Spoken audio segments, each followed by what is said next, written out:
أعوذ بالله من الشيطان الرجيم. بسم الله الرحمن الرحيم. السلام عليكم ورحمة الله وبركاته. وعشر كاني ظهارة قيبتي سي أفراد qiyaas la qaadan karo ahaan alla wuxuu sheegay in xeelku yahay wax xun iyo wasaq soo bixisa sidaas darteed waa inaan loo galmoon dumarka marka ay dhiigga caadada xeelka qabaan. Haddaba mar haddii dhiigga xeelku joogo waxaa jira wasaq wax xun ah aan farqi kala lahayn maalinta labaad ama koowaad ama inta u dhaxaysa maalinta afaraad ama saddexaad 16 ama 15 ama 18 ama 17 waayo xeelku dhiigga caadadu waa xeel iyo wax dhib leh oo wasaq xun ah.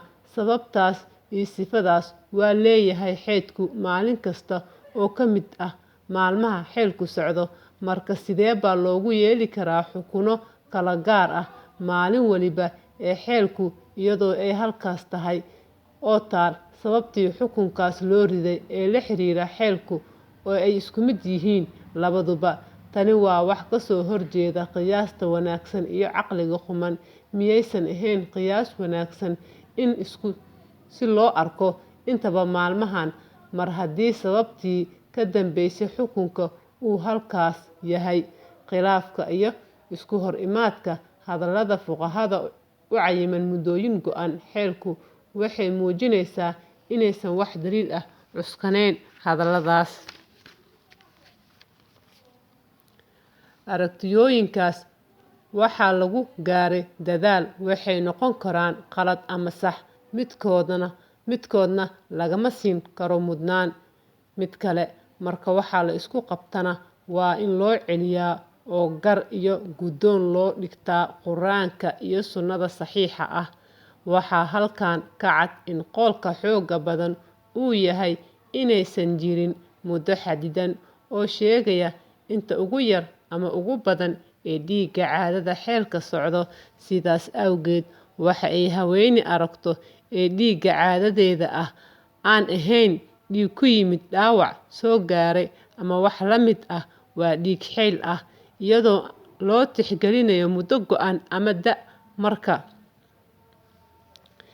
iyadoo aan loo tixgelin muddo go'an ama da marka laga reebo xaaladda dhiigga aan socodkiisa joogsan ama joogsado maalin ama labo bishii. Xaaladda oo kale haweentu waa mid qabta oo ku jirta xaaladda dhiig furan istixaada aan dib ugu hadli doono insha Allah. Sheikhul Islaam Ibnu Taymiyah wuxuu yiri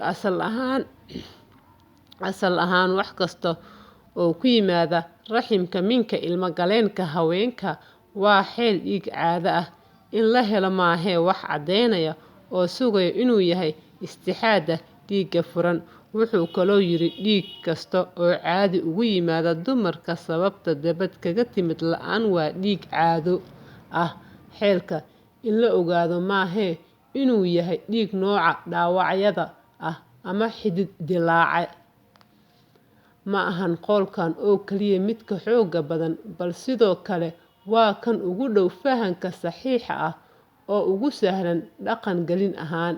Sidaas darteed waa in la aqbalaa qowlalka kale oo dhan ka sokow waayo waa qowlka waafaqsan dhaqanka iyo dabeecadda islaamka ee ku dhisan dhibyarida iyo shida la'aanta.